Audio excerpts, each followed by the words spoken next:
بچپن میں مجھے امید ہے کہ بہت سے لوگ خوش نصیب ایسے ہوں گے اس مجمع میں جن کی تعلیم کا آغاز قاعدہ یسرنا القرآن سے ہوا ہو یا نورانی قاعدے سے ہوا ہو، اور پھر اس کے بعد حضرت مولانا مفتی کفایت اللہ رحمت اللہ علیہ کے کتابچے تعلیم الاسلام جو ہے انہیں پڑھائے گئے ہوں۔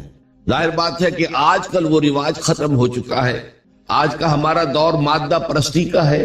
ہماری تعلیم میں بھی آپ کو معلوم ہے کہ کنڈر گارٹن جو ہے اس سے بات شروع ہوتی ہے، اور ممی اور پاپا یہ الفاظ جو ہیں وہ بچوں کو سکھائے جاتے ہیں۔ اللہ اور اس کے رسول کا نام عام طور پر نہیں پڑھایا جا رہا۔ لیکن یاد ہوگا آپ کو کہ اس سلسلے میں سب سے پہلے ایمان مفصل، ایمان مجمل یاد کرائے جاتے تھے۔ ایمان کیا کیا ہے، پھر 6 کلمے پڑھائے جاتے تھے۔ یہ 6 کلمے یوں سمجھیے کہ اسلام کی تعلیمات کا لب لباب اور خلاصہ۔ ان میں سے پہلے 2 کلمے کیا ہیں جو اہم ترین ہیں؟ کلمہ طیبہ لا الہ الا اللہ محمد رسول اللہ صلی اللہ علیہ وسلم، یہ مختصر ترین کلمہ ہے، اسے ہم کلمہ طیبہ کہتے ہیں، اور یہ سمجھیے کہ ہمارے دین کی جڑ اور بنیاد اور اساس ہے۔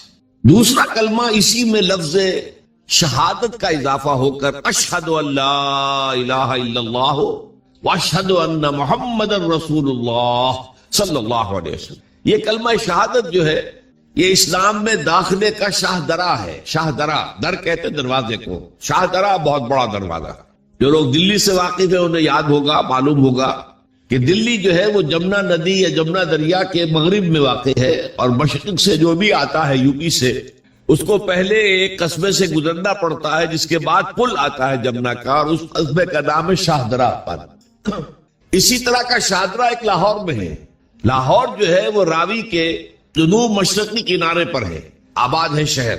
اب جو بھی پشاور سے، سرحد سے، اسلام آباد سے، پورے پنجاب سے لوگ آتے ہیں تو انہیں لاہور میں داخل ہونے کے لیے دریائے راوی کراس کرنا ہوتا ہے، لہذا وہاں بھی ایک قصبہ ہے جس کا نام شاہدرہ ہے۔ شاہدرہ یہ بڑا در ہے کہ جس سے داخل ہو کر آپ دلی میں یا لاہور میں داخل ہوں گے۔ اسی طرح میں نے عرض کیا کہ اسلام میں داخلے کے لیے شاہدرہ جو ہے وہ ہے اشہد ان لا الہ الا اللہ واشہد ان محمد رسول اللہ صلی اللہ علیہ وسلم۔ آج میں انہی 2 کے حوالے سے آپ کے سامنے کچھ باتیں رکھ رہا ہوں۔ باتیں بالکل بنیادی ہیں، اور میں سمجھتا ہوں کہ آپ کے ذہنوں کے اندر موجود ہیں، صرف یہ ہے کہ آپ نے شاید زیادہ کبھی شعوری طور پر توجہ نہ دی ہو اور ان کے بارے میں کہیں گہرا غور و فکر نہ کیا ہو۔ دیکھیے پہلا جز کیا ہے؟ لا الہ الا اللہ، کلمہ توحید ہے یہ، اللہ کے سوا کوئی معبود نہیں۔ اب اس کا تقاضا کیا ہے؟ اور دوسرا جز ہے محمد الرسول اللہ صلی اللہ علیہ وسلم، اس کا تقاضا کیا ہے؟ اللہ کے سوا کوئی معبود نہیں، معبود برحق صرف اللہ۔ اس کا کیا مطلب ہے؟ عبادت صرف اس کی ہوگی، کوئی معبود نہیں اللہ کے سوا، عبادت اسی کی ہوگی۔ اس عبادت کا مفہوم کیا ہے؟ قرآن مجید میں بہت سے انبیاء کی اور رسولوں کی دعوت بیان ہوئی، اور نام بنام کہا گیا۔ ان کی دعوت کیا تھی؟ ان اعبدوا اللہ ما لکم من الہ غیرہ، اللہ کی عبادت کرو، تمہارا کوئی الہ اس کے سوا نہیں۔ اس کے ساتھ ہی بعض صورتوں میں ایک لفظ کا اضافہ ہوتا ہے، سورہ شعراء میں ان اعبدوا اللہ واطیعون، عبادت اللہ کی کرو، میری اطاعت کرو۔ تو اللہ کی عبادت کیا ہے، جس کے لیے سورہ زاریات میں فرمایا وما خلقت الجن والانس الا لیعبدون، میں نے نہیں پیدا کیا ہے جنوں اور انسانوں کو مگر صرف اس لیے کہ میری عبادت کریں۔ تو معلوم ہوا کہ لا الہ الا اللہ کا تقاضا کیا ہے؟ ہمہ تن ہمہ وقت اللہ کی عبادت۔ یہ عبادت کیا ہے؟ بدقسمتی سے مسلمانوں پر جو زوال آنا شروع ہوا خلافت راشدہ کے بعد سے، ایک زوال اسلام کا شروع ہو گیا، اگرچہ مسلمانوں کا تو عروج جاری رہا۔ دور بنو امیہ میں، دور بنو عباس میں دنیاوی اعتبار سے سطوت، شان اور شوکت بڑھتی چلی گئی، لیکن اسلام جو ہے اس کے اندر زوال شروع ہو گیا۔ سب سے پہلا زوال کیا آیا؟ وہ خلافت کہ جو مسلمانوں کو اپنے میں سے کسی بہترین شخص کا انتخاب کر کے جس کا تعین ہونا چاہیے تھا، وہ خلافت موروثی عہدہ بن گئی، خاندانی بات بن گئی، قبائلی بات بن گئی۔ یہ ہمارے زوال کا پہلا منظر تھا۔ بہرحال اس کے بعد رفتہ رفتہ ہمارے تصورات بھی کچھ محدود ہوتے چلے گئے، ہوتے ہوتے بات یہاں تک پہنچی کہ عبادت کا مطلب ہے نماز، روزہ، حج اور زکوٰۃ۔ اب پہلی بات تو یہ سوچئے کیا انسان ہر وقت نماز پڑھتا ہے، ہمیشہ روزہ رکھتا ہے؟ جب اللہ کہہ رہا میں نے تو پیدا ہی کیا میری عبادت کے لیے، کوئی اور کام اگر وہ کر رہا ہے تو وہ میرے مقصد تخلیق کے خلاف کر رہا ہے۔ وما خلقت الجن والانس الا لیعبدون، میں نے تو جنوں اور انسانوں کو صرف اس لیے پیدا کیا کہ میری عبادت کریں۔ تو اصل میں بات کیا ہے، یہ نماز، روزہ، حج اور زکوٰۃ یہ بھی عبادات تو ہیں، اصل عبادت کچھ اور ہے۔ اصل عبادت کیا ہے؟ عبد کہتے ہیں غلام کو۔ غلام پچھلے زمانے کا تصور کیجئے، یہ ایسا نہیں تھا جیسے آپ کسی کو ملازم رکھ لیں۔ آج امپلائر امپلائی ریلیشن شپ یہ اور ہے۔ آپ نے کسی کو ملازم رکھا ہے، فرض کیجئے دہاڑی پر رکھا ہے، وہ 8 گھنٹے کام کرے گا، پھر چھٹی کرے گا، اس کے بعد وہ آپ کا کوئی تابع نہیں ہے، آپ کا غلام نہیں ہے، بلکہ آپ کا بھی ایک ہی ووٹ ہوگا، جب الیکشن ہوگا اس کا بھی ایک ہی ووٹ ہوگا۔ تو اصل میں غلام جو ہوتا تھا وہ ہمہ وقت، ہمہ تن، ہمہ جہد، ہمہ وجوہ بندگی کرتا تھا، اطاعت کرتا تھا۔ ملازم کہہ سکتا تھا کہ میرے تو اوقات ختم ہو گئے، آپ نے کسی کو رکھا خانسامہ کی حیثیت سے، اور فرض کیجئے ابھی فلش سسٹم نہیں آیا تھا تو بیت الخلاء جو ہے آپ جس طرح کے ہوتے تھے سب کو یاد ہے، کسی دن بھنگن نہیں آئی، آپ کہیں اس سے خانسامہ سے کہ ذرا جاؤ بیت الخلاء صاف کراؤ، وہ صاف کہے گا صاحب میں تو خانسامہ ہوں، میں آپ کو کھانا پکا کر دینے کا پابند ہوں، میں یہ آپ کا بیت الخلاء صاف کرنے کا تو پابند نہیں ہے، کہے گا کہ نہیں کہے گا؟ لیکن غلام نہیں کہہ سکتا، غلام تو ملکیت ہے، وہ 24 گھنٹے کا مطیع ہے، جو کام کہا جائے کرنے پر مجبور ہے، انکار نہیں کر سکتا۔ اور آپ کو معلوم ہو ایک اور بات ہونی چاہیے کہ غلام تو خود مملوک ہوتا ہے، اس کی ملکیت کوئی نہیں ہوتی۔ آقا نے کوئی اگر کوٹھڑی دے دی ہے کہ تم رات کو اس میں سو جایا کرو تو کیا وہ اس کوٹھڑی کا مالک ہو گئے؟ آقا نے کوئی چارپائی دے دی ہے اس پر سویا کرو تو کیا چارپائی کا مالک ہو گئے؟ قطعاً نہیں، خود مملوک ہے۔ اور پچھلے زمانے میں غلاموں کا معاملہ کیا تھا؟ آقا جب چاہے ذبح کر دے، قتل کر دے، کوئی مقدمہ نہیں بنے گا، نہ 302 کا نہ 304 کا۔ کیوں؟ جیسے آپ کی بکری آپ کی ملکیت تھی، آپ نے ذبح کیا، گوشت کھا لیا، کوئی پوچھ سکتا ہے آپ سے؟ میری بکری تھی بھائی، میں نے ذبح کیا، Who are you to ask me؟ اسی طرح غلام میری ملکیت نے قتل کی ہے، میں نے اپنا نقصان کیا ہے نا، میں اس غلام کو فروخت کرتا تو کچھ پیسے مل جاتے مجھے، لیکن اختیار میرا ہے، میں نے اسے قتل کر دیا۔ اس معنی میں اللہ کا غلام بن جانا، اللہ کا بندہ بن جانا، یہ بندہ جو ہے یہ فارسی کا لفظ ہے، عبد عربی کا لفظ ہے، عبد سے عبادت بنا، بندے سے بندگی بنا۔ چنانچہ شیخ سعدی کا شعر ہے مشہور، جو مسجدوں میں پہلے لکھا جایا کرتا تھا، آج کل تو ہمارا نئی قسم کی مسجدوں کے ڈیزائن بنتے ہیں نا، پچھلے زمانے میں کیا ہوتا تھا؟ اس در کے اوپر چوکٹا بنا ہوا ہے، روز محشر کے جاں گداز بود، اولی پرسش نماز بود، وہ قیامت کا دن جو بہت سخت ہے، پہلا حساب نماز کا ہوگا۔ اور یہ شعر میں لکھا ہوتا تھا، زندگی آمد برائے بندگی، زندگی بے بندگی شرمندگی، یہ زندگی ہمیں ملی ہی بندگی کے لیے ہے، وما خلقت الجن والانس الا لیعبدون۔ تو اگر ہم بندگی نہیں کرتے اللہ کی تو شرمندگی ہی شرمندگی ہے، گویا کہ ہم اپنے مقصد تخلیق کو تو پورا نہیں کر رہے۔ آپ نے قلم بنایا تھا لکھنے کے لیے، لکھتا نہیں ہے تو اٹھا کے پھینک دیں گے، آپ اس کو کوڑے میں ڈالیں گے۔ لہذا انسان کی تخلیق اور جنوں کی تخلیق بندگی کے لیے ہوئی، زندگی آمد برائے بندگی، زندگی بے بندگی شرمندگی، یہ ہمہ وقت، ہمہ تن، ہمہ وجوہ، ہمہ جہد اللہ کی اطاعت، یہ ہے عبادت۔ اس عبادت کے لیے عبادات ہمیں دی گئی ہیں۔ جیسے یہ اگر کھڑا ہوا ہے شامیانہ تو آپ نے دیکھا یہ جو بانس کھڑے ہوئے ہیں، یہ عبادت جو ہے اس کی چھت سمجھ لیجئے 4 ستونوں پر کھڑی ہے، نماز، روزہ، حج، زکوٰۃ۔ نماز کس لیے؟ تاکہ 5 مرتبہ تازہ کر لو اللہ سے عہد بندگی، ایاک نعبد و ایاک نستعین۔ کہیں بھول مت جانا، صبح ہوئی ہے پہلے اپنا اللہ سے بندگی کا عہد تازہ کر لو، پھر دکان پہ جانا، پھر دفتر میں جانا، اور پھر دوپہر میں پھر نکلو، پھر تازہ کرو۔ وہ آپ کا لنچ آور ہوگا لیکن اس میں اللہ کو پہلے یاد کرو۔ پھر جب بہت زیادہ ایکٹیویٹی کا ٹائم ہوتا ہے شام کا، پھر یاد کرو اللہ کو عصر کے وقت، پھر مغرب کے وقت، پھر رات کو عشاء، 5 دفعہ یاد کرو اقم الصلاۃ لذکری، کہ تمہیں یہ بات یاد رہے کہ ہم اللہ کے بندے ہیں اور ہمارا کام بندگی ہے، ہمہ تن، ہمہ وجوہ، ہمہ وقت اللہ کی عبادت۔ روزہ کیوں دیا؟ تاکہ نفس کے اندر جو شیطنت ہے، ان النفس لامارۃ بالسوء، اس نفس کو کنٹرول کرنے کی عادت ہو جائے۔ بھوک برداشت کرو، کسی وقت کھانے کو حلال چیز نہیں مل رہی تو بھوک برداشت کرو، فوراً کسی حرام شے کے اندر منہ نہ مار دو، تمہارے اندر عادت ہونی چاہیے۔ پیاس شدید لگی ہوئی ہے تو اگر کوئی صحیح مشروب نہیں ہے تو ایسا نہ کرو کہ اب کیا کریں، اب یہاں پر تو سوائے جو شراب کا کچھ ملتا ہی نہیں تو لوگ شراب ہی پیتے ہیں. اس کے لیے مشق کرانے کے لیے 30 دن صبح سے شام تک جائز مشروب بھی نہ پیو، جائز کھانا بھی نہ کھاؤ، تاکہ تمہارے اندر صلاحیت پیدا ہو جائے کہ باقی 11 مہینوں میں ناجائز سے تو بچو. یہ ہے عبادت کے ساتھ ان عبادات کا تعلق.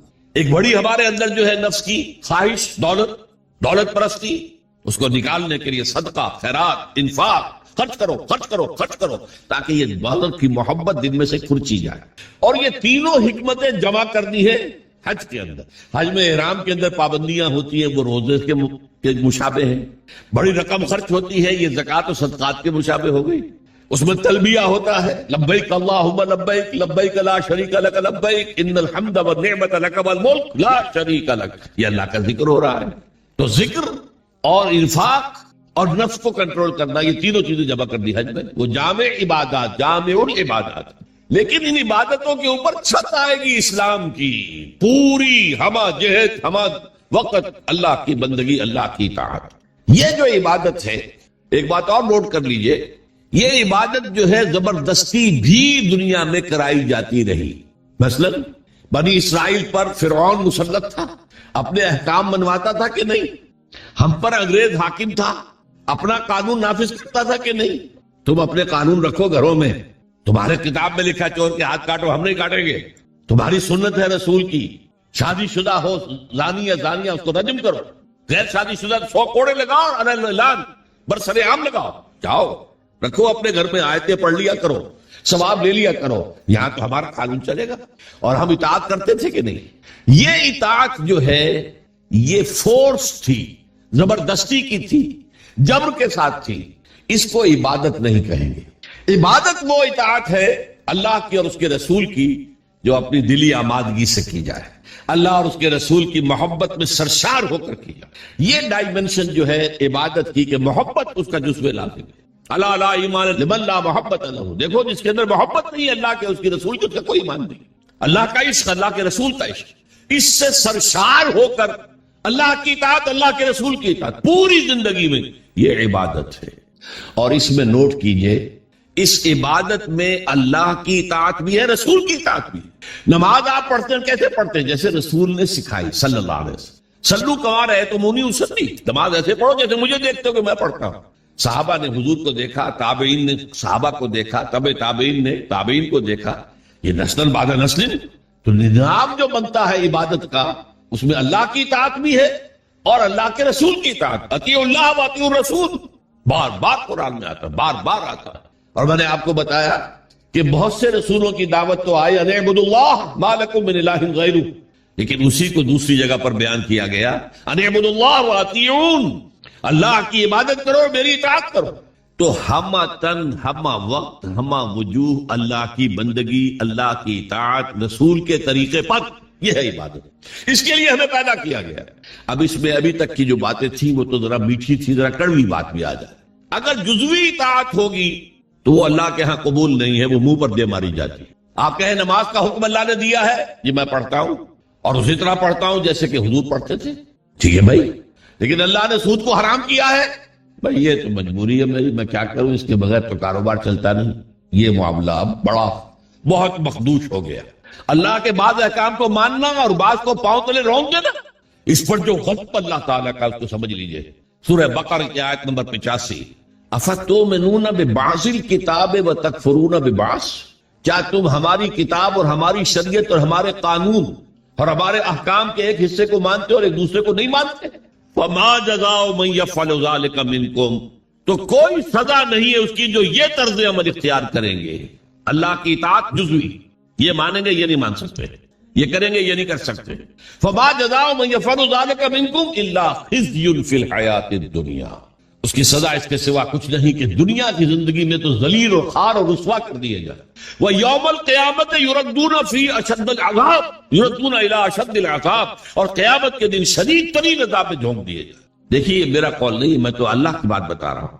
پہلا حصہ آج پوری دنیا میں ہمیں نظر آ رہا ہے، ہم ذلیل و خوار ہیں. شاعر کہتے رہے ہیں آج کیوں ذلیل کے کل تک نہ تھی پسند، گستاخی فرشتہ ہماری جناب میں. دنیا میں ہر مسلمان جو ہے، ہر انسان چوتھا یا پانچواں انسان مسلمان ہے. 1/4 آف ورلڈ پاپولیشن اور 1/5 ایٹ لیسٹ. لیکن مسلمانوں کے لیے عزت کہیں نہیں، ذلت. دنیا کے معاملات میں ہم سے کوئی رائے نہیں دیتا. کسنوی پرسد کے بھیا کشتی تم کون ہو؟ اب G7 بیٹھیں گے، فیصلہ کریں گے. G8 ہوں گے، G9 ہوں گے، G13 ہوں گے، G15 ہوں گے، یا یہ کہ سیکیورٹی کونسل ہوگی UNO کی، وہ فیصلہ کریں گے. تم کون؟ کوئی مسلمان ملک نہ 3 میں نہ 13 میں نہ G7 میں نہ G15 میں، کوئی بھی نہیں. ہماری پالیسیاں کوئی اور بناتے ہیں. ہمارے پاس تو کوئی کنڈولیسا رائس آ جاتی ہے، یا اس سے پہلے کوئی اور آ جاتا تھا، آ کر حکم دے کے چلے جاتے ہیں یہ کرو، اور کرتے ہیں. دونوں ہاتھ جوڑ کر کرتے ہیں. یہ صورتحال کیوں ہے؟ یہ ذلت اور یہ رسوائی. اور ایک بات پر توجہ کیجئے، آج دنیا میں اس پورے گلوب میں جہاں بھی خون بہتا ہے مسلمان کا بہتا ہے. 50 برس سے کشمیر میں اور فلسطین میں کس کا خون بہ رہا ہے؟ بوسنیا میں کس کا بہا؟ کوسوو میں کس کا بہا؟ مقدونیہ میں کس کا بہا؟ چچنیا میں کس کا خون بہ رہا ہے؟ فلپائنز میں کس کا خون بہ رہا ہے؟ تھائی لینڈ میں اب شروع ہو گیا ہے.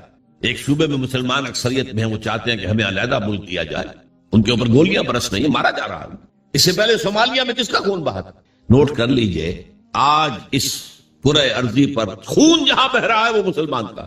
افغانستان میں لاکھوں مار دیے، اور آپ کو معلوم ہے کہ عراق کے اندر کتنے لاکھ مار دیے گئے کچھ اندازہ ہی نہیں، اور ابھی تک معاملہ چل رہا ہے. یہ ذلت اور رسوائی کیوں ہے؟ کہ ہم اپنی پوری زندگی میں اللہ کی بندگی نہیں کر رہے. لہذا اللہ نے کہا ذلت، رسوائی، ضربت علیہم الذلت والمسکنہ. اب ذلت اس دنیا میں، تذلل اور ذلت، یہ تمہارا مقدر ہے، یہ سزا ہے اللہ کی. بش کا باپ کچھ نہیں کر سکتا، شیرون کا باپ کچھ نہیں کر سکتا جب تک کہ اذن رب نہ ہو. پتہ نہیں ہل سکتا جب تک کہ اذن رب نہ ہو. کیوں ہو رہا ہے یہ اللہ کی سزا ہے. فما جزاء من يفعل ذلك منكم الا خزي في الحياة الدنيا ويوم القيامة يردون الى اشد العذاب. جو لوگ بھی یہ روش اختیار کریں کہ دین کا ایک حصہ قبول سر آنکھوں پر اور ایک حصہ پاؤں تلے، ان کی سزا اس کے سوا کچھ نہیں کہ دنیا کی زندگی میں ذلیل و خوار کر دیے جائے، اور آخرت کی زندگی میں قیامت کے دن شدید ترین عذاب میں جھونک دیے جائے.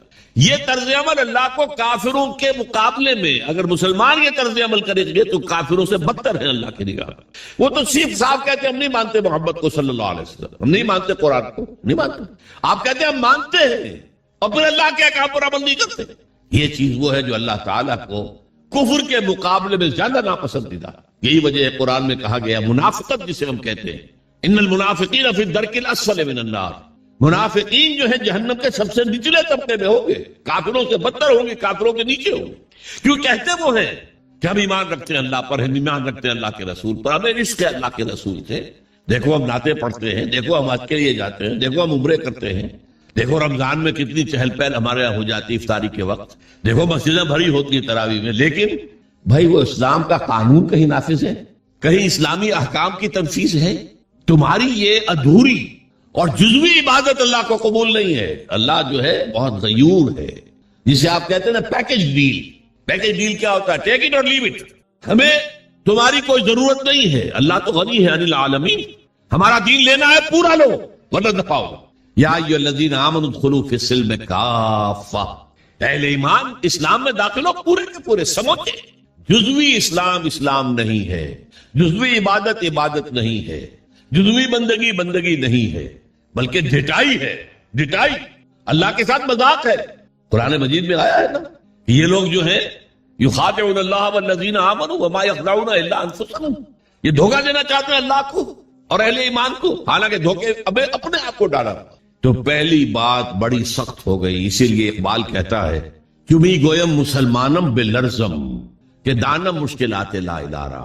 میں جب کہتا ہوں میں مسلمان ہوں تو مجھ پر لرزہ طاری ہوتا ہے، اس لیے کہ مجھے معلوم ہے لا الہ الا اللہ کہہ دینا آسان ہے، اس پر پورا اترنا بہت مشکل ہے. اللہ کی ہمہ تن، ہمہ وقت، ہمہ وجوہ، ہمہ جہت اطاعت، رسول کی اطاعت کے ذریعے سے، یہ عبادت ہے جس کے لیے کہ ہمیں پیدا کیا گیا. اب صورتحال اس وقت کیا ہے؟ ظاہر بات ہے کہ میں اور آپ یہاں پر اللہ کا شریعت نافذ ایک دم تو نہیں کر سکتے، لیکن ہماری عبادت جو ہے وہ تو ادھوری ہو گئی.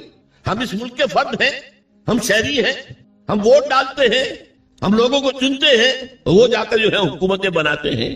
لیکن حکومت وہ ہے جو اللہ کے احکام کو نافذ نہیں کر رہی، جس کو کہا گیا وَمَن لَّمْ يَحْكُم بِمَا أَنزَلَ اللَّهُ فَأُولَٰئِكَ هُمُ الْكَافِرُونَ. جو اللہ کی اتاری ہوئی شریعت کے مطابق فیصلے نہیں کرتے وہی تو کافر ہے۔ تم نے کسے کافر سمجھا ہے؟ بتوں سے تجھ کو امید ہے، خدا سے نو امیدی۔ مجھے بتا تو صحیح، اور کافری کیا ہے؟ کافری تو یہی ہے، وَمَن لَمْ يَحْكُم بِمَا أَنزَلَ اللَّهُ فَأُولَٰئِكَ هُمُ الْفَاسِقُونَ وَمَن لَمْ يَحْكُم بِمَا أَنزَلَ اللَّهُ فَأُولَٰئِكَ هُمُ الظَّالِمُونَ۔ یہ تین فتوے ہیں مفتی اعظم، اللہ سے بڑا مفتی تو کوئی نہیں، اور تین فتوے اس کے ہیں یہ، جو اللہ کی اتاری ہوئی شریعت کے مطابق فیصلے نہیں کرتے وہی تو کافر ہے، وہی تو مشرک ہے، وہی تو فاسق ہے، باغی۔ یہ سورہ مائدہ کے 7ویں رکوع کے اندر یہ تینوں فتوے موجود ہیں۔ اب کیا کریں؟ ہمارا پورا معاشی نظام سود پر مبنی، انٹرسٹ بیس کیپیٹلسٹک سسٹم، یہودیوں کا ایجاد کردہ نظام، بینکنگ آج پوری دنیا میں۔ اب ہم بھی اس کے اندر زیادہ سے زیادہ آپ یہی کر سکیں گے نا کہ براہ راست ملوث نہ ہو، نہ آپ بینک سے قرضہ لیں سود پر، نہ بینک میں رقم رکھیں اور سود لینے کے لیے، یہ تو کر سکتے ہیں آپ۔ یہ بھی آپ نہیں کرتے تو آپ مجرم ہیں، لیکن یہ ہے کہ آپ اپنی معیشت سے سود کو خارج تو نہیں کر سکتے۔ حضور نے فرمایا ایک زمانہ آئے گا کہ لوگ اگر سود کھائیں گے نہیں تب بھی سود کا دخان، دھواں اور سود کا غبار، گردہ ان کے اندر جائے گا لازماً۔ کیوں؟ گندم کا ایک دانہ آپ کھاتے ہیں، اس کے لیے بیج خریدا گیا تھا سودی قرضے پہ، اس کے لیے فرٹیلائز خریدے گئے سودی قرضے پہ، پیسٹی سائیڈ خریدے گئے سودی قرضے پر، اس کے لیے جو ٹریکٹر خریدا گیا سودی قرضے پر، فصل کاٹنے کے لیے ہارویسٹر لیا گیا سودی قرضے پر۔ تو ایک دانے میں سود ہے، کیا کریں گے آپ؟ کھائیں گے، آپ کے اندر جائے گا۔ اور حضور نے دو الفاظ ایسے استعمال کیے، دخان یا غبار۔ کبھی کبھی آپ کو معلوم ہے کہ فضا میں ایک گردہ سا چھا جاتا ہے پوری فضا۔ اب آپ کیا کریں گے؟ سانس لینا بند کر دیں گے؟ سانس لیں گے تو مریں گے، بند کر دیں گے تو مریں گے۔ لہذا وہ گردہ آپ کے اندر، آپ کے پھیپھڑوں میں جائے گا، آپ کو اختیار تو کوئی نہیں۔ اور دھواں، کہیں آپ کے گھر کے اندر آگ لگ گئی ہے، کسی ہوٹل میں آپ ہیں وہاں آگ لگ گئی ہے، دھواں، کیا کریں گے آپ؟ سانس لینا بند کر دیں گے؟ سانس تو لیں گے جینے کے لیے، دھواں اندر جائے گا کہ نہیں؟ تو براہ راست کوئی شخص سود کھائے نہ کھائے، اس کا غبار یا اس کا دخان، اس کا دھواں لازماً اس کے اندر جائے۔ تو اب کیا کریں؟ جب تک پورے دین کو قائم نہ کیا جائے اس وقت تک ہماری بندگی جزوی بندگی ہے، ہماری عبادت جزوی عبادت ہے۔ اس گناہ کا کیا کفارہ ہے؟ دیکھیے پچھلے زمانے میں، آج کل تو کنویں ہیں نہیں، کنویں میں کوئی بلی گر گئی، کوئی کتا گر گیا، اب اس کی لاش نکالتے تھے، اور ساتھ ہی کتنے ڈول پانی نکالیں گے تو اب یہ پاک ہوگا؟ تھا کہ نہیں؟ میرے اندر اگر گناہ جا رہا ہے، دھواں جا رہا ہے سود کا، میں سانس لے رہا ہوں اس فضا میں جس میں اللہ کا دین قائم نہیں ہے، تو میرے اندر گناہ جا رہا ہے، گناہ جا رہا ہے، گناہ جا رہا ہے۔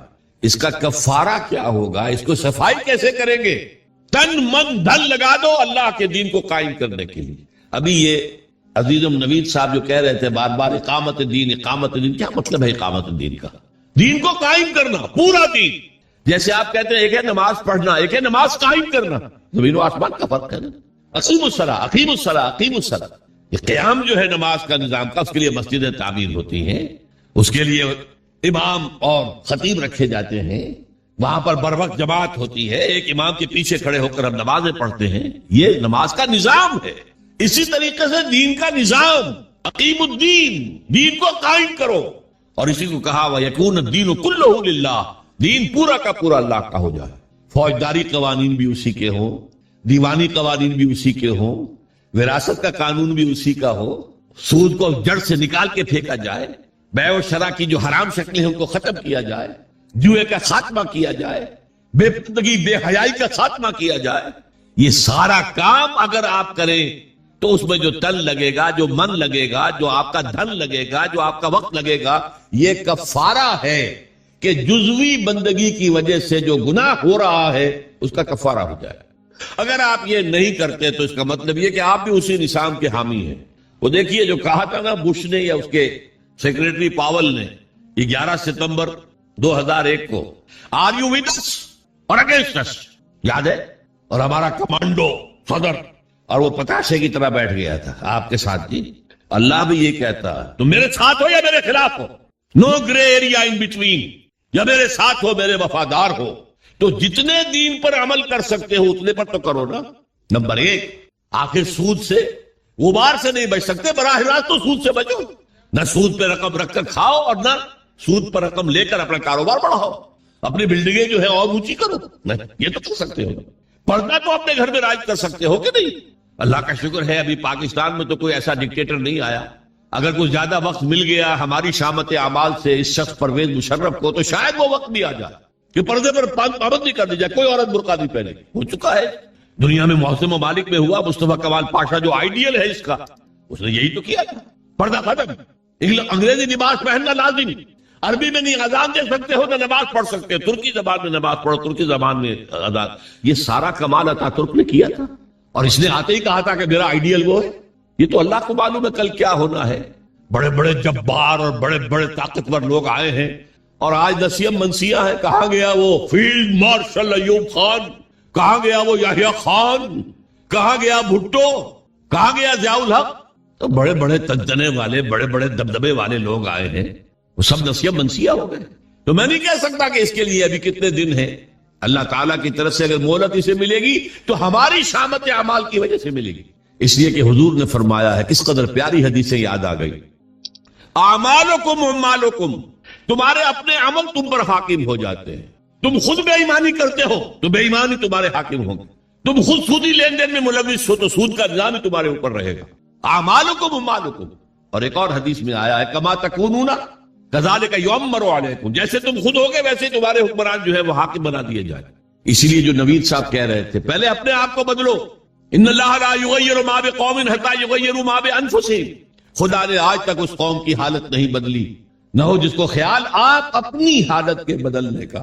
اس کے لیے کیا طریقہ کار ہوگا وہ میں بعد میں عرض کروں گا. ابھی میں نے 2 نکتے بتائے. لا الہ الا اللہ کا تقاضا کیا ہے؟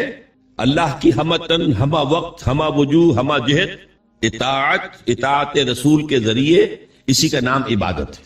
اسی کے لیے اللہ فرماتا ہے کہ جنوں اور انسانوں کو میں نے پیدا کیا.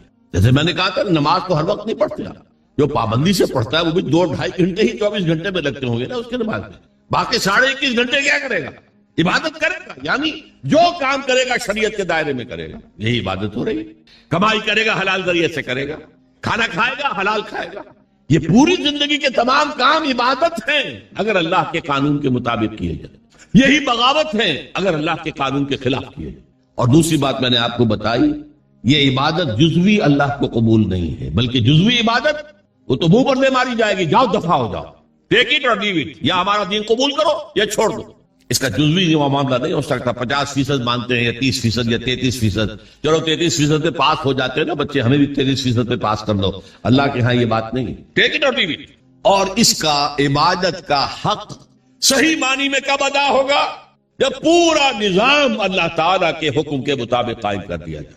تعزیرات ہوں, سزائیں ہوں اللہ کی شریعت کے مطابق, دولت کی تقسیم ہو معاشرے میں اللہ کے قانون کے مطابق ہو, اللہ کا نظام پوری زندگی کے اوپر غالب ہو جائے. اس کی جد و جہد اگر آپ کریں گے, اس کی کوشش کریں گے, اس میں تن من دھن لگائیں گے تو یہ اس گناہ کا کفارہ ہو جائے گا جو ایک باطل نظام کے تحت رہنے سے خود بخود ہمارے اندر جا رہا ہے. گناہ جا رہا ہے, سود جا رہا ہے, ہر سانس کے ساتھ کفر جا رہا ہے ہمارے اندر. وَمَن لَّمْ يَحْكُم بِمَا أَنزَلَ اللَّهُ فَأُولَٰئِكَ هُمُ الْكَافِرُونَ. تو یہ 2 باتیں واضح ہو گئی. لا الہ الا اللہ کا تقاضا کیا ہے اور اس کی تکمیل کب ہوتی ہے؟ جبکہ پورا نظام زندگی اللہ کے قانون کے مطابق قائم ہو جائے. اب آئیے محمد الرسول اللہ صلی اللہ علیہ وسلم, اس کا تقاضا کیا ہے؟ دیکھیے پہلی تو بات ہے اطاعت. رسول کی بھی اطاعت ہوگی, اطیعوا اللہ واطیعوا الرسول, اطاعت کرو اللہ کی, اللہ کے رسول کی. لیکن اس کو میں نے شامل کر دیا عبادت کے اندر. اللہ کی اطاعت رسول کی اطاعت کے ذریعے سے ہوگی, تو اس کو بریکٹ کر دیا میں نے. اللہ کی اطاعت رسول کی اطاعت یہ مل کر عبادت بن گئے. دوسرا اصل تقاضا کیا ہے بحیثیت امت, یہ سمجھ لیجیے. رسول کس لیے بھیجے جاتے تھے؟ لوگوں کے سامنے اللہ کے دین کو پیش کرنا, دعوت دینا, تبلیغ کرنا اور کوشش کرنا کہ اللہ کا دین قائم ہو جائے, اسی لیے آتے تھے نا. اب حضور پر رسالت اور نبوت ختم, انسان تو ختم نہیں ہو گئے, ان کو یہ دعوت کون دے گا؟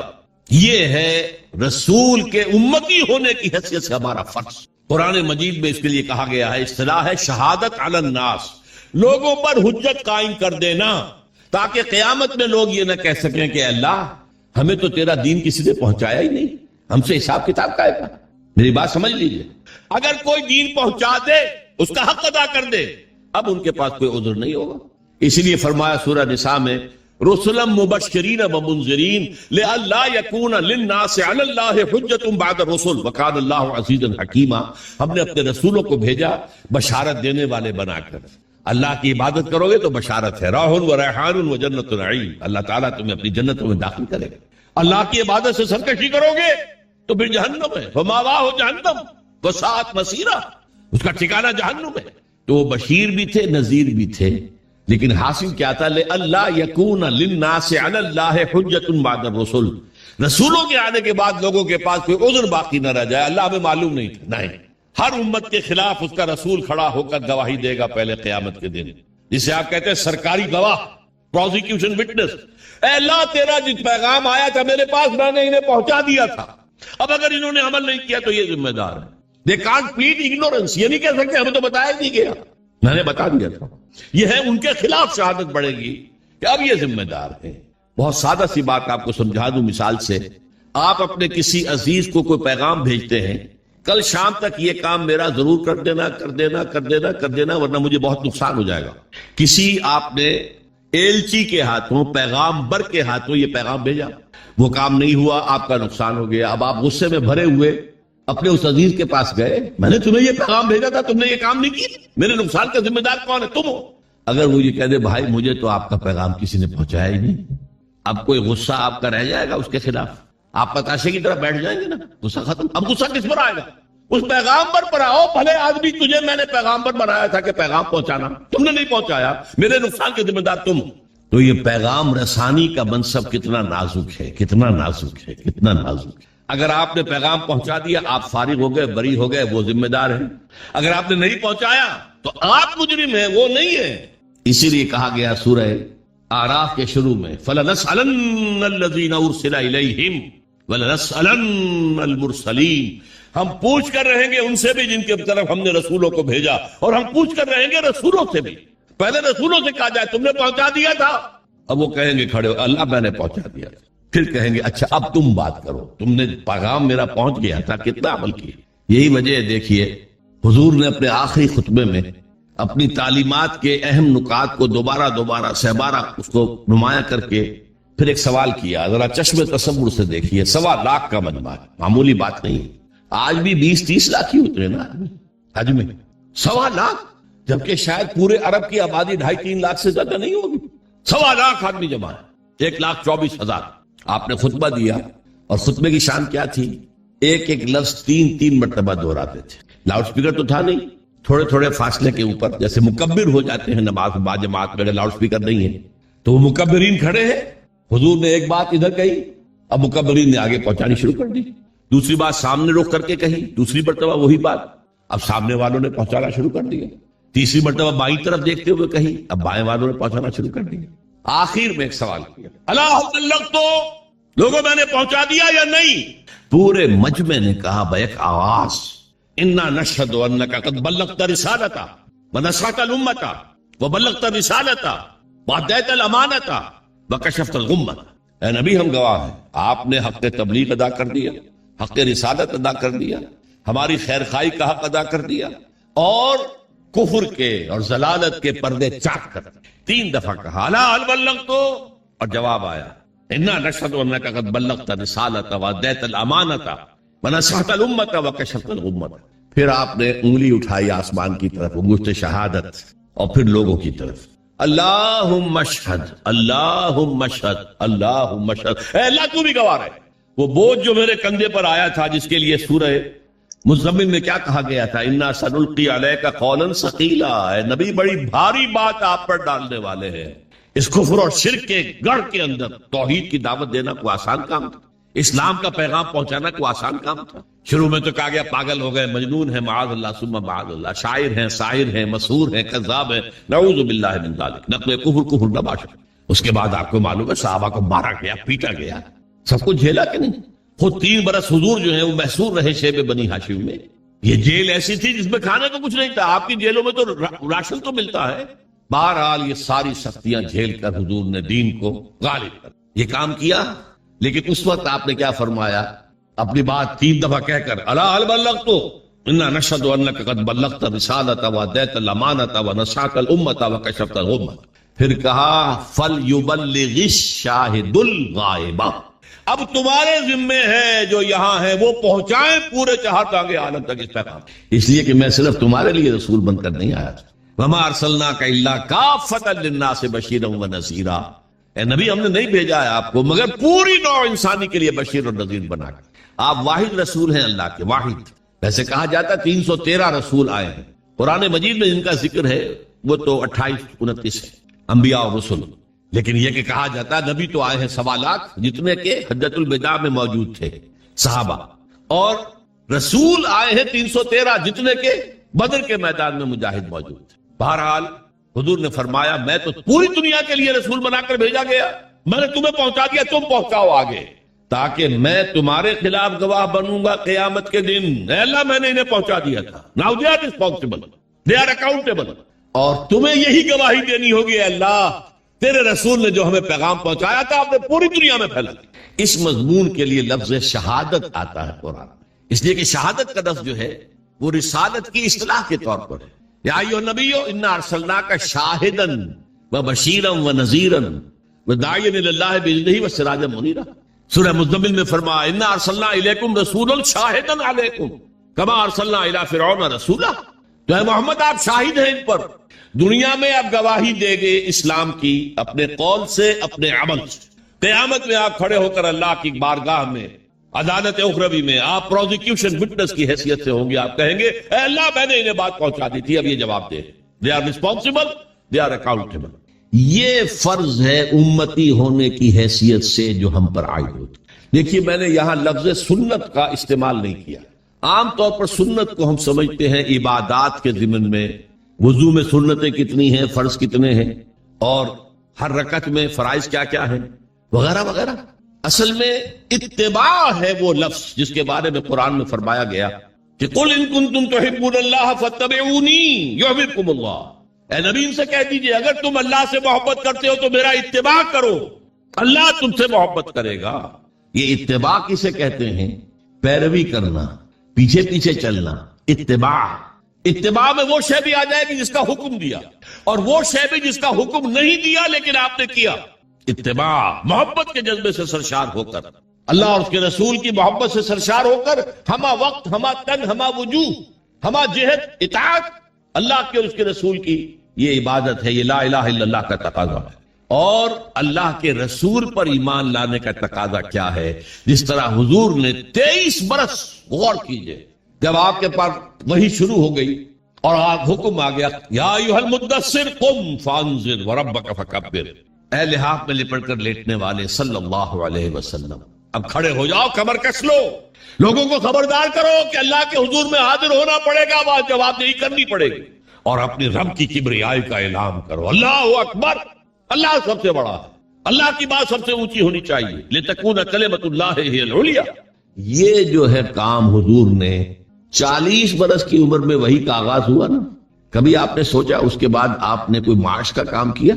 تاجر تھے آپ، بہت اچھے تاجر تھے، بہت کامیاب تاجر تھے، ایکسپورٹ امپورٹ کا بزنس تھا، آپ قافلے لے کر جاتے تھے شام اور واپس آتے تھے، اور اسی تجارت میں آپ کا اخلاق، آپ کا کردار، آپ کی صداقت، آپ کی امانت ایسی ظاہر ہوئی کہ عرب کی متمول ترین خاتون حضرت خدیجہ الکبریٰ رضی اللہ تعالی عنہا نے خواہش ظاہر کی شادی کی، لیکن جب آپ پر وحی آ گئی اس کے بعد 23 برس کوئی اور کام کیا سوائے دین کی تبلیغ اور دین کو قائم کرنے کی جدوجہد۔ تبلیغ کے لیے تو فرمایا یا ایھا الرسول بلغ ما انزل الیک من ربک وان لم تفعل فما بلغت رسالتہ، اے رسول صلی اللہ علیہ وسلم پہنچا دو جو کچھ بھی نازل ہوا ہے تم پر تمہارے رب کی طرف سے، اگر نہیں کرو گے تو رسالت کا حق ادا نہیں ہوگا۔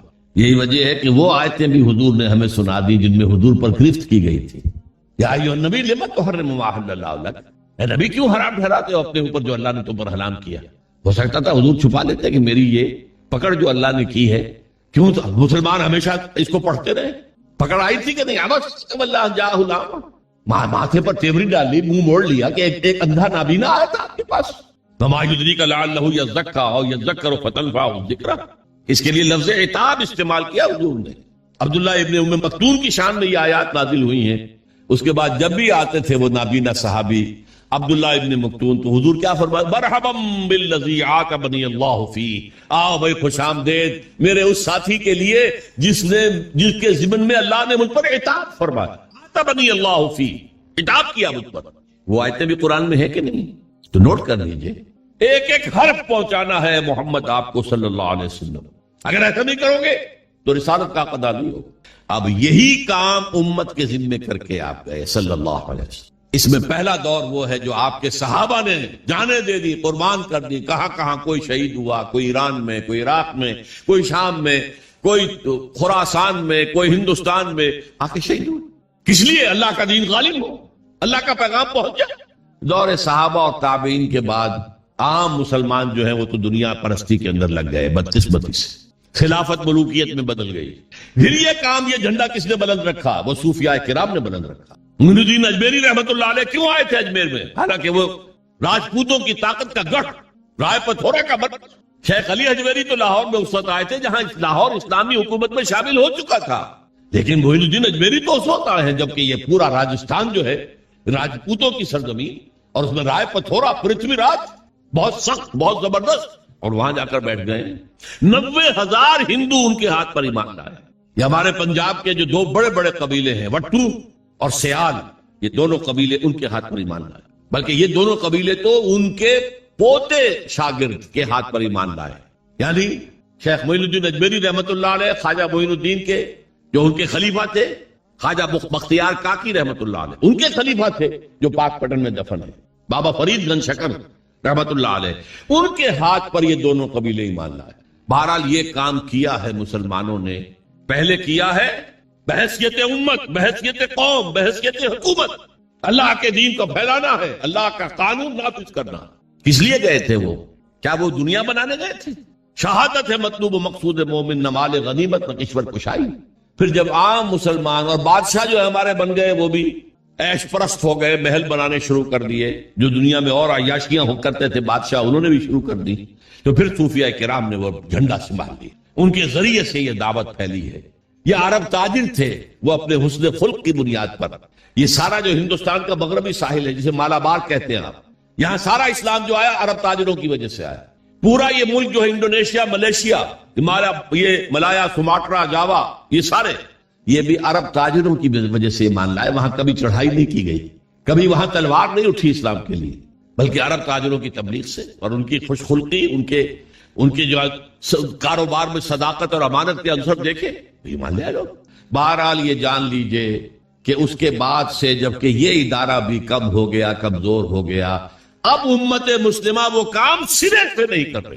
یہ وہ جرم ہے بحیثیت امت جو ہمیں کام کرنا چاہیے تھا۔ ہم امین ہیں قرآن کے، ہم امین ہیں اللہ کی شریعت کے، اور فخر کرتے ہیں ہم اس پر۔ سارے نبیوں سے افضل ہمارا نبی یقیناً ہے، لیکن اس افضل نبی صلی اللہ علیہ وسلم نے آپ پر کیا ذمہ داری ڈالی تھی؟ بلغوا انی ولو آیا، میرا کوئی ایک بھی امتی نہ رہ جائے جو قرآن کی تبلیغ نہ کرے، چاہے ایک ہی آیت آتی ہے ایک ہی آیت کی تبلیغ کرے۔ یہ حدیث ہے کہ نہیں رسول کی؟ کوئی میرا امتی فارغ نہ رہے اس سے۔ یہ کام ہے جو بحیثیت امتی ہمارے کندھے پر ہے۔ یوں سمجھیے کہ خطبہ حجت الوداع میں وہ بوجھ حضور کے کندھے سے اتر کر امت کے کندھے پر آ گئے۔ اسی لیے میں کہا کرتا ہوں سائی آف ریلیف، اے اللہ تو بھی گواہ ہے، یہ مان رہے ہیں میں نے پہنچا دیا، میرے اوپر اب کوئی بوجھ نہیں۔ اِنَّا سَنُلْقِي عَلَيْكَ قَوْلًا ثَقِيلًا، وہ بھاری بات کا بوجھ میرے کندھے سے اتر گیا۔ یہ شہادت ہے، اور اس کے لیے قرآن مجید میں دو جگہ آیا۔ ایک صورت ہے سورہ حج جو مکی دور کی آخری صورتوں میں سے، ایک صورت ہے سورہ بقرہ جو مدنی دور کی پہلی صورت ہے۔ ان دونوں میں درمیان میں ہجرت ہے، ادھر سورہ حج ادھر سورہ بقرہ۔ سورہ حج میں فرمایا اے مسلمانوں جاہدوا فی اللہ حق جہادہ، جہاد کرو اللہ کی راہ میں جتنا کہ اس کی جہاد کا حق ہے، اور کس لیے کرو؟ لِيَكُونَ الرَّسُولُ شَهِيدًا عَلَيْكُمْ وَتَكُونُوا شُهَدَاءَ عَلَى النَّاسِ، تاکہ ہمارے رسول صلی اللہ علیہ وسلم وہ تمہارے خلاف گواہی دے قیامت میں کھڑے ہو کر کے اللہ تیرا دین جو میرے پاس آیا تھا میں نے پہنچا دیا، اور تم یہی گواہی دو کھڑے ہو کر اے اللہ تیرے نبی سے جو دین ہمیں ملا ہم نے پوری دنیا میں پھیلا دیا۔ یہ مقصد ہے اس امت کی تشکیل کا۔ انسانوں کی تخلیق عبادت رب کے لیے، تشکیل امت یہ اس مقصد کے لیے ہے۔ اسی لیے جب امت کی باقاعدہ تاج پوشی ہوئی ہے، یہ لفظ ذرا آپ چونکیں گے، جیسے کسی بادشاہ کے مرنے کے بعد پھر دوسرا بادشاہ آتا ہے تو اس کی تاج پوشی ہوتی ہے. 2000 سال تک یہودی بنی اسرائیل اس مقام پر فائز تھے. اللہ کی کتاب اور شریعت کے امین وہ تھے. تورات انہیں دی گئی تھی. 20 نبی ان کے ہاں آئے. 3 کتابیں انہیں دی گئیں, تورات بھی, زبور بھی, انجیل. لیکن حضور کی بعثت کے بعد بنی اسرائیل معزول کر دیے گئے. ایک نئی امت نبوت اور رسالت محمدی کی بنیاد پر وجود میں آئی. وہ امت مسلمہ ہے جس کو ہم بدنام کرنے والے ہیں. بدنام کنندگان نکو نامے چند. ہم اپنے اسلاف کو بدنام کرنے والے ہیں آج دنیا میں.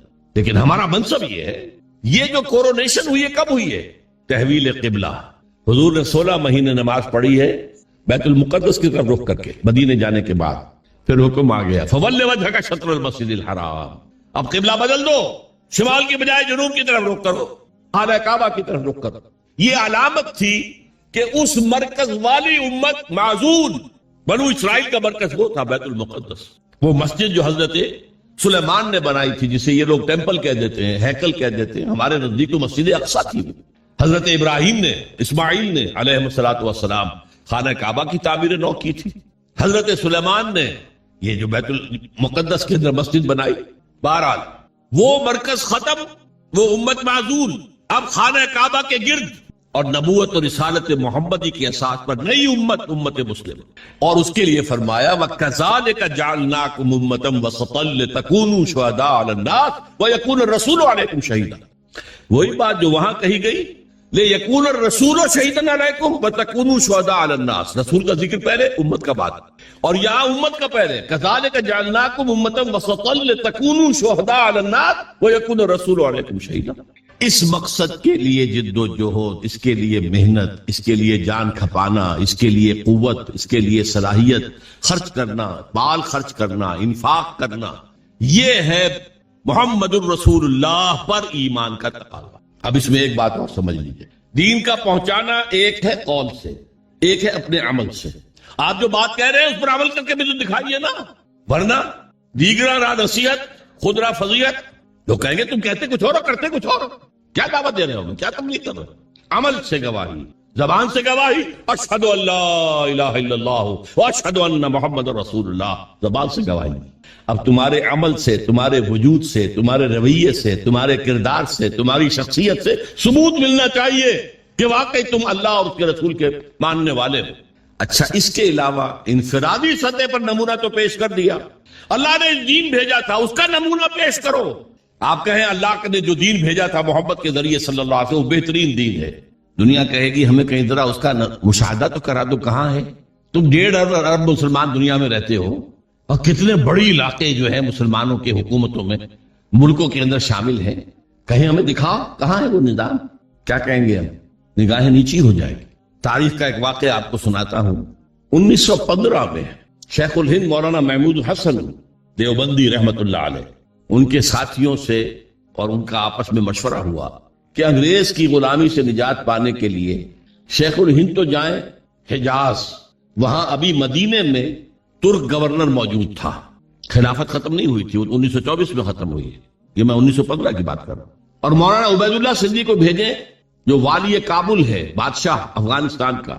مولانا خود تو جا کر ترک گورنر کے ذریعے سے دارالخلافہ جو ہے استنبول, اس سے مدد مانگیں کہ آپ ہم پر, ہندوستان پر انگریز کے خلاف حملہ کریں, ہم اندر سے بغاوت کریں گے.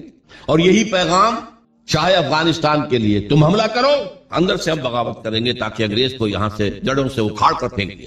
ہوا کیا, حضرت شیخ الہند کو جو مکے کا حکمران تھا شریف حسین, یہ جو جارڈن کی حکومت ہے اب بھی, یہ باقاعدہ اسی کا پڑپوتا ہے. یہ ہوتا تھا شاہ حسین پڑپوتا, یہ والی مکہ تھا. یہ اس نے حضرت شیخ الہند کو گرفتار کر کے تشتری میں رکھ کر انگریز کو پیش کر دیا, یہ آپ کا باغی یہاں پر فساد مچا رہا. انگریز نے گرفتار کر کے کہاں رکھا؟ مالٹا, میڈیٹرینین کا, بحیرہ روم کا ایک جزیرہ وہاں رکھا ہے. 4 سال سے زائد وہاں پر اسیر ہے. یہی حرکت ہونے والی تھی مولانا عبید اللہ سندھی کے ساتھ. وہ نوجوان تھے اور خود سکھ سے مسلمان ہوئے تھے, جاٹ تھے. انہیں پتہ لگ گیا بر وقت, وہ وہاں سے بھاگ کر روس چلے گئے. روس میں ابھی 1917 کا انقلاب آیا تھا, ابھی نظام نہیں بنا تھا ان کا. بادشاہی نظام ختم ہو گیا, زار کا نظام ختم ہو گیا, ابھی کمیونزم کا اپنا نظام قائم نہیں ہوا. انہوں نے سوچا اگر میں لینن سے ملاقات کر کے, جسے آپ انگریزی میں کہتے ہیں every thing is the melting پاٹ, ابھی تو ہر چیز جو ہے وہ گویا کہ پگھلی ہوئی ہے، اس پگھلی ہوئی شے سے جو چاہے چیز بنا لیں آپ، کسی سانچے میں ڈال دیں۔ تو اگر ان کو بتا دیا جائے اسلام کا نظام تمہارے نظام سے بہتر ہے تو اس کو اختیار کر لیں گے۔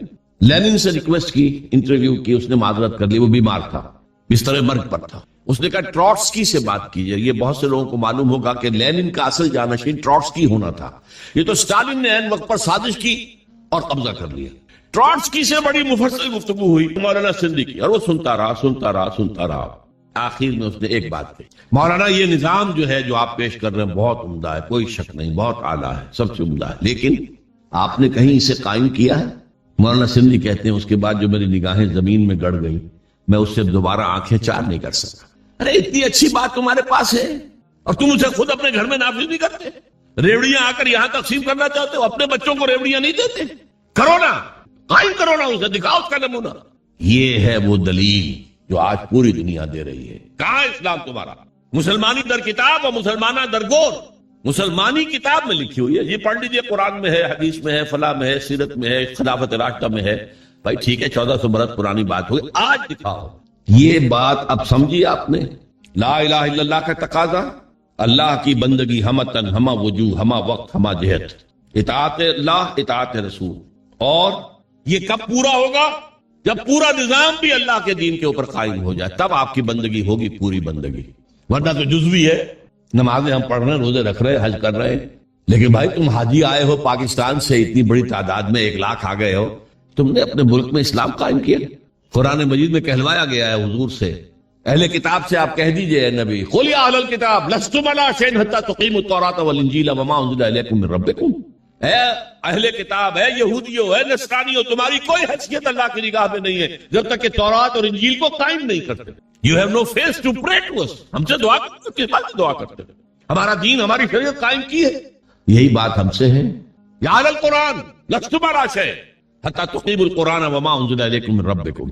اے قرآن والو، قرآن پہ ایمان رکھنے کے دعوے داروں، تمہاری کوئی حیثیت نہیں ہم سے بات کرنے کی جب تک کہ قرآن کو، اس کے نظام کو، اس کے قوانین کو، اور قرآن کے ساتھ اور جو نازل کیا گیا وہی خفی ہے، جو حدیث نبوی ہے وہ وہی خفی ہے، اس کو جب تک قائم نہیں کرتے تمہاری کوئی حیثیت نہیں۔ پہلی بات یہ ہو گئی۔ یہ عبادت مکمل کب ہوگی؟ جب پورا نظام اللہ کے قانون پر قائم ہو جائے۔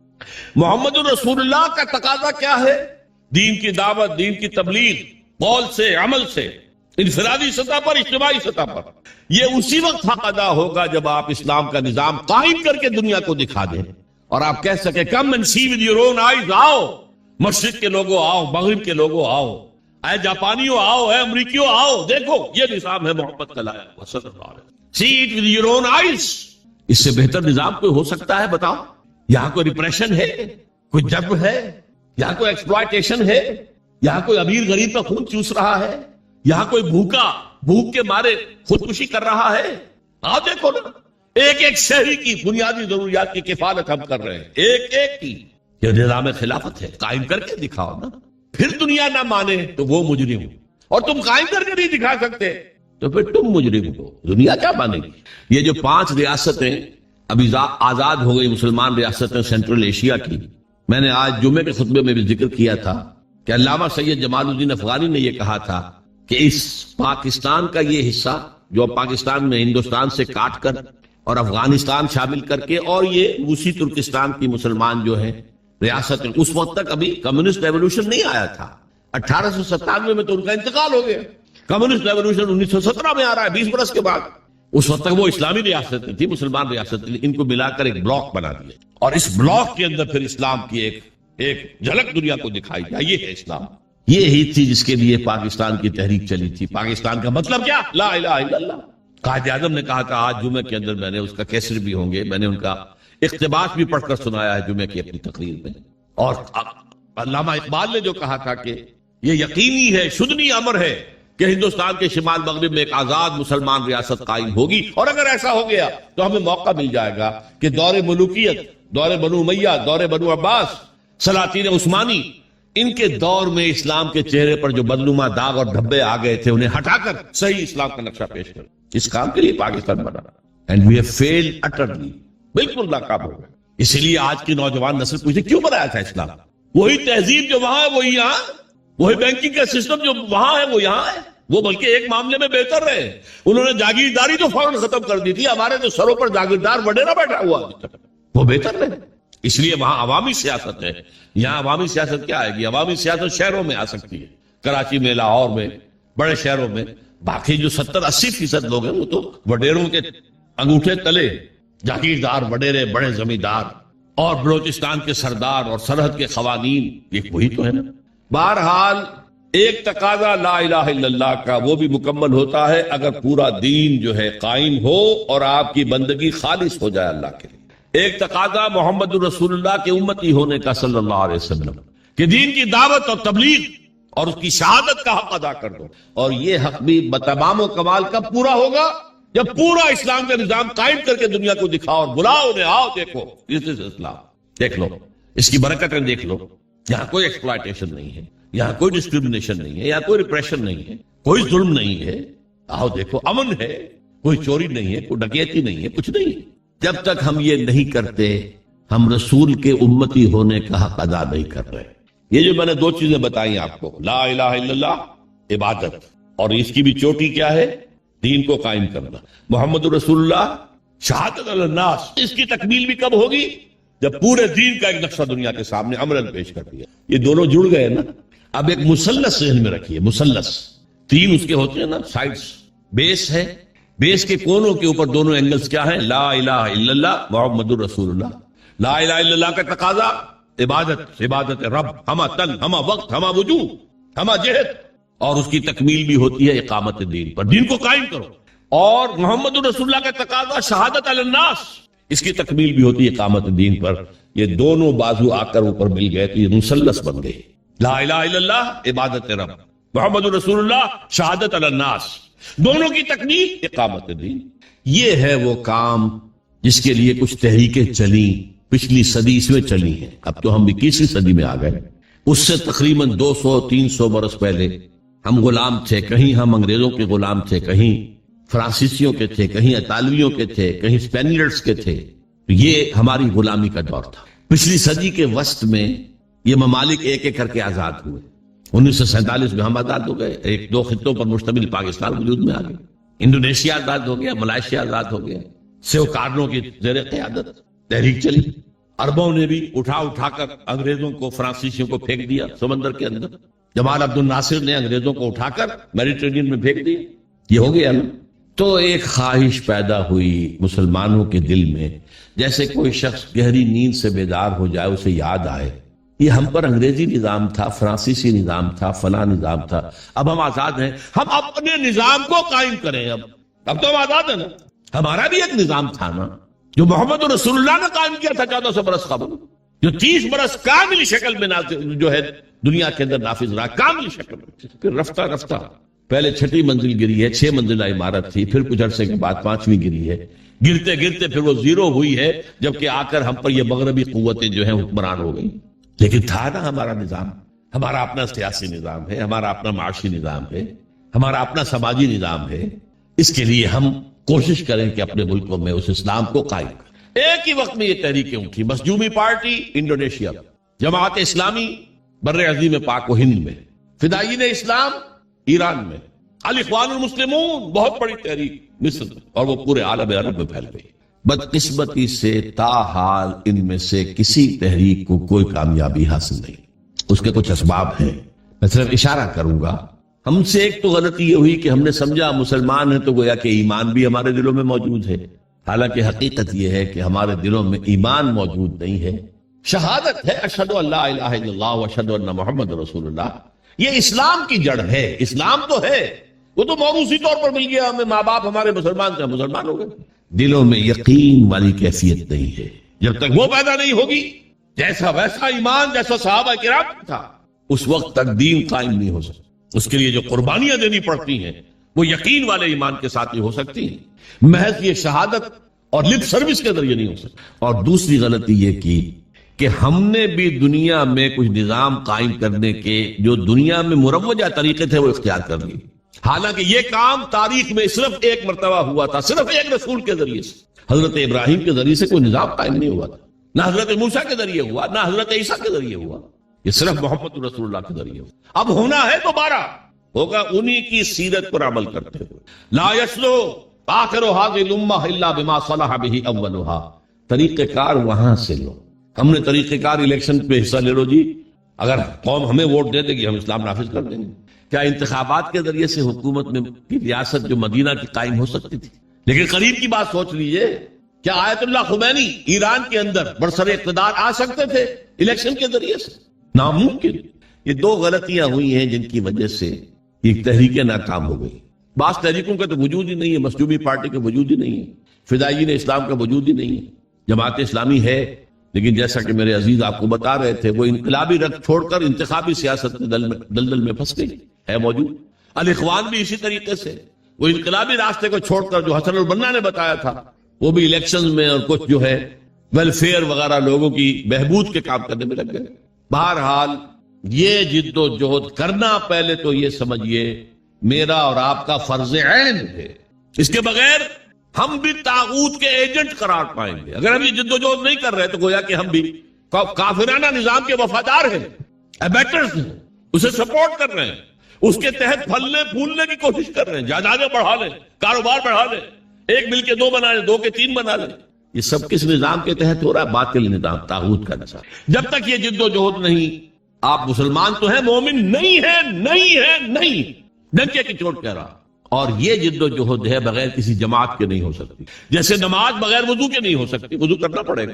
مقصود وضو نہیں ہے، مقصود نماز پڑھنا ہے، لیکن نماز کے لیے شرط ہے وضو کرنا پڑے گا، وہ بھی فرض ہو گئے. یہ کام بغیر جماعت کے ممکن ہی نہیں. اگر اکیلا آدمی یہ کر سکتا، ہر نبی دنیا میں نظام قائم کر کے جاتا. نبی میں کوئی کمی ہوتی ہے؟ معمور من اللہ، معصوم، ہر وقت ہدایت آ رہی ہے. جب تک جماعت نہیں ہوگی سرفروشوں کی، فدائیوں کی، اس وقت تک یہ کام نہیں ہوگی. بدقسمتی سے جیسا کہ مجھ سے پہلے میں سن رہا تھا عزیزم نوید احمد کہہ رہے تھے جماعت سازی بھی ہم نے طریقے جو ہے انقلاب کا وہ بھی لوگوں سے مانگ تان کر لے لیا، اور جماعت سازی بھی. یہ صدر ہوتے ہیں اور یہ صدر جو ہے 2 سال کے بعد اور انتخاب ہوگا، اور یہ جو ہے ہم نے ایک شورا بنائی ہے، شورا کو اختیار حاصل ہوگا صدر کی بات کو رد کر دینے کا، یا صدر کو اختیار حاصل ہوگا شورا کی بات کو رد کر دینے کا. یہ کانسٹیٹیوشن بنایا، اس کانسٹیٹیوشن پہ آپ ممبر بن گئے. یہ نظام جو ہے یہ بھی انگریز کا لایا ہوا نظام تھا. ہمارا نظام بیعت کا نظام، حضور نے بیعت لی ہے. بایعنا رسول اللہ صلی اللہ علیہ وسلم علی السمع والطاعت فی العسر والیسر والمنشط والمکرہ وعلی اثرت علینا وعلی لا ننازع الامر اہلہ وعلی ان نقول بالحق اینما کنا لا نخاف فی اللہ لومۃ لائم. یہ متفق علیہ حدیث ہے، بخاری اور مسلم دونوں کی. اور جس حدیث کی صحت پر یہ دونوں بزرگ امام بخاری امام مسلم متفق ہو جائیں، جسے ہم متفقون علیہ کہتے ہیں، وہ روایت کے اعتبار سے قرآن کے درجے کو پہنچ جاتی ہے. ہم نے بیعت کی تھی، حضرت عبادہ ابن صامت فرماتے ہیں اللہ کے رسول سے آپ کا ہر حکم سنیں گے اور اطاعت کریں گے، خواہ مشکل ہو خواہ آسان ہو، خواہ ہماری طبیعتیں آمادہ ہو خواہ ہم اپنی طبیعتوں پر جبر کرنے پر مجبور ہو جائیں، خواہ آپ دوسروں کو ہم پر ترجیح دے دیں. ہم یہ نہیں کہیں گے کہ ہم آپ کے پرانے خادم تھے ہمیں چھوڑ کر آپ نے ایک نیو کمر کو ہمارے اوپر امیر کیسے بنا دیا. نہیں، یہ آپ کا پریروگیٹو ہوگا، یہ آپ کا اختیار ہوگا. جسے چاہے امیر بنا، جسے امیر بنائیں گے ان سے بھی جھگڑیں گے نہیں، ان کی بھی اطاعت کریں گے. البتہ جہاں بھی ہوں گے جو ہماری رائے ہوگی وہ ضرور پیش کر دیں گے. یہ بیعت تھی جو محمد رسول اللہ نے صلی اللہ علیہ وسلم سے، اس کی بنیاد پر وہ جماعت بنی ہے، سب اطاعت والی جماعت. سنو اور اطاعت کرو. اور اس کے بعد طریقہ کیا ہوگا؟ جو لوگ جن کے اندر ایمان حقیقتاً پیدا ہو جائے اس کا ثبوت کیا ہوگا؟ کم سے کم اس شریعت پر تو عمل کرے جس پر عمل کیا جا سکتا ہے. آپ چور کا ہاتھ نہیں کاٹ سکتے جب تک کہ نظام نہ بدلے، قانون نہ بنے، نہیں کاٹ سکتے. زانی کو رجم نہیں کر سکتے جب تک کہ یہ قانون نہ بنے. لیکن آپ سود سے بالکل نہیں بچ سکتے، وہ آپ کے اندر جائے لیکن براہ راست تو سود سے بچ سکتے ہیں. سودی قرضہ مت لو، سود بینک کے پیسے رکھوا کر سود مت کھاؤ، یہ تو کر سکتے ہو. گھروں میں پردہ تو نافذ کر سکتے ہو. ابھی تو کوئی، جیسا کہ میں نے کہا تھا، کوئی مصطفیٰ کمال پاشا اس ملک میں ابھی تک پیدا نہیں ہوا، اور کوئی رضا شاہ پہلوی نہیں آیا یہاں پر کہ جو لوگوں کے برقعے زبردستی اتروا دے. پاکستان میں تو ابھی تک ہی مرحلہ نہیں آیا، شاید آ جائے خدا نہ خواستہ ہماری شامت آباد سے. اگر اس شخص کو زیادہ وقت مل گیا تو وہ وقت میرے نزدیک دور نہیں ہے. ابھی زبانی کلامی وہ ریڈیکیول کر رہے ہیں. جو عورتوں کی رنگی رانے نہیں دیکھ سکتے وہ اپنی آنکھیں بند کر لیں. انا للہ و انا الیہ. ہماری لڑکیاں، جوان لڑکیاں تو کھیلیں گی، ہاکی کھیلیں گی، کرکٹ کھیلیں گی نکرے پہن کر. جو نہیں دیکھ سکتے اپنی آنکھیں بند کر لیں. یہ باتیں تو شروع ہو گئی ہیں نا. اور یہ انتہا پسند ہے. اسلام کے پر عمل کرنا انتہا پسندی ہے. بہرحال جب تک ہمارے پاس اتنی طاقت نہیں ہو جاتی کہ ہم حکومت سے ٹکر بول لے سکیں، لیکن وہ ٹکر اسلام کی بنیاد پر، اسلام کی بنیاد پر۔ ہمارے ہاں ٹکریں لی گئی ہیں جمہوریت کے نام پر۔ ایوب خان سے ٹکر لی گئی جمہوریت کی بنیاد پر، اس کے وطن سے برآمد ہو گئے ذوالفقار علی بھٹو صاحب، ان سے ٹکر لی گئی پی این اے کی بنیاد پر، وہ بھی الیکشن کا مسئلہ تھا، الیکشن میں ریگنگ ہوئی ہے اس پر، اسلام کی بات نہیں تھی۔ پی این اے پاکستان نیشنل الائنس تھا، اس میں اسلام کا نام ہی نہیں تھا، اور اسے بعد میں نظام مصطفیٰ تحریک کیا گیا تاکہ مسلمان قربانیاں دے گا تو وہ محمد کے نام پر دے گا صلی اللہ علیہ وسلم۔ اسی طرح آپ کو معلوم ہے کہ اب جو چل رہا ہے کاروان جمہوریت چل رہا ہے، خدا کے بندوں کاروان اسلام چلاؤ۔ جمہوریت تو اپنی اصل کے اعتبار سے کفر ہے۔ جمہوریت کا اصول کیا ہے؟ پاپولر ساورنٹی، عوام کے ہاتھ میں حقانیت ہے، وہ جو چاہیں قانون بنائیں، ان کے نمائندے جو ہے وہ جو چاہیں گے قانون بنائیں گے۔ یہ تو کفر ہے، شرک ہے۔ اللہ اور اس کے رسول کے قوانین کے اندر اندر جمہوریت ہو سکتی ہے۔ Absolute democracy based on the principle of popular sovereignty is کفر، از شرک۔ بہرحال اسلام کے نام پر پھر تحریک چلے گی، یہ چیز حرام ہے، بند کرو، یہ بینک بند کرو، نہیں تو ہمارے ہم گھیراؤ کریں گے، نہیں چلنے دیں گے، ہم مارو، ہمیں ہمارے سینوں کے اوپر گولیاں چلاؤ۔ شہادت ہے مطلوب مقصود مومن، نہ مال غنیمت نہ کشور کشاد۔ اگر ہمارے پاس اتنی طاقت ہو، اگر 2-4 لاکھ افراد ایسے ہو جائیں جو نمبر 1 اپنے وجود پر اور اپنے گھر میں اسلام نافذ کریں، اپنی معاشرت اور اپنی معیشت اس میں کوئی حرام شے باقی نہ رہنے دیں، نمبر 2 کسی ایک شخص سے بیعت کریں اور اس کے ساتھی بن جائے، وی آر ود یو، آپ جو حکم دیں گے بشرطے کہ شریعت کے دائرے سے خلاف نہ ہو، مانیں گے، مشورہ ضرور دیں گے، جہاں بھی ہوں گے مشورہ دیں گے، اپنی رائے ظاہر کر دیں گے، لیکن یہ اس جمہوریت کے طریقے سے نہیں ہوتا جو اس پر اقبال نے پھپتی چنی تھی، چست کی تھی، کہ جمہوریت ایک طرز حکومت ہے کہ جس میں بندوں کو گنا کرتے تولا نہیں کرتے، گنتی ہو گئی 10 ادھر ہے 11 ادھر ہے، 11 کی بات صحیح، 10 کی بات غلط، کیا پتا ان 10 کے اندر بڑے بڑے علماء، بڑے فضلاء موجود ہوں، بڑے جینیس لوگ موجود ہوں، اور وہ ہوں 11 گوار، یہ 11 ہے، فیصلہ ہو، کاؤنٹنگ آف ووٹس، اس کاؤنٹنگ آف ووٹ سے نہیں، جماعت بنے گی لیکن اس پر اللہ اور اس کے رسول کے احکام، جماعتی سطح پر بھی، اور پھر ریاست بنے گی تو اللہ اور اس کے رسول کے احکام اس کے اوپر حاوی ہوں۔ اس جد و جہد کے لیے اب تنظیم اسلامی کام کر رہی ہے۔ اس کے لیے ہم نے ہدف کیا بنایا ہے؟ یہاں کہیں آپ لکھا دیکھ رہے ہیں، تنظیم اسلامی کا پیغام نظام خلافت کا قیام، وہ خلافت علی منہاج النبوہ جو حضور صلی اللہ علیہ وسلم کے بعد 30 برس تک کامل شکل میں رہی دنیا کے اندر، اور حضور کی پیشنگوئیاں موجود ہیں کہ دوبارہ دنیا میں آئے گی، وہ خلافت دوبارہ آئے گی، اور اب جب آئے گی گلوبل ہوگی، بڑا مقابلہ زبردست پیش آنے والا ہے، دنیا کو ہے پھر مار کے روح و بدن پیش، تہذیب نے پھر اپنے درندوں کو ابھارا، اللہ کو پامردی مومن پہ بھروسہ، ابلیس کو یورپ کی مشینوں کا سہارا۔ پامردی مومن، یقین والے مومن، وہ جب جد و جہد کریں گے تو نہ بش کچھ کر سکے گا، نہ شیرون کچھ کر سکے گا، نہ ای یو کچھ کر سکے گا، اللہ کی مدد ہمارے شامل حال ہوگی۔ ان ینصرکم اللہ فلا غالب لکم، اگر اللہ تمہاری مدد کرے گا کوئی تم پر غالب نہیں آ سکتا، وَإِن يَخْذُلْكُمْ، اگر اللہ تمہارے ساتھ چھوڑ دے فَمَنْ ذَا الَّذِي يَنصُرُكُم مِّن بَعْدِهِ، پھر کون مدد کر سکتا ہے تمہاری؟ لیکن اللہ کی مدد آئے گی تو اس طریقے سے اقامت دین کی جد و جہد کے ذریعے سے آئے گی، ورنہ نہیں آئے۔ لَسْتُ بَرَا شَيْءٍ حَتَّىٰ تُقِيمُوا الْقُرْآنَ وَمَا أُنزِلَ إِلَيْكُم مِّن رَّبِّكُم، تمہاری کوئی حیثیت ہی نہیں، دعائیں مانگتے ہو، سقوط ڈھاکہ کے وقت قنوت نازلہ کتنے دن تک مانگی گئی، فجر کے بعد ہاتھ اٹھا اٹھا کر، بعض لوگ رو رو کر، اللہ نے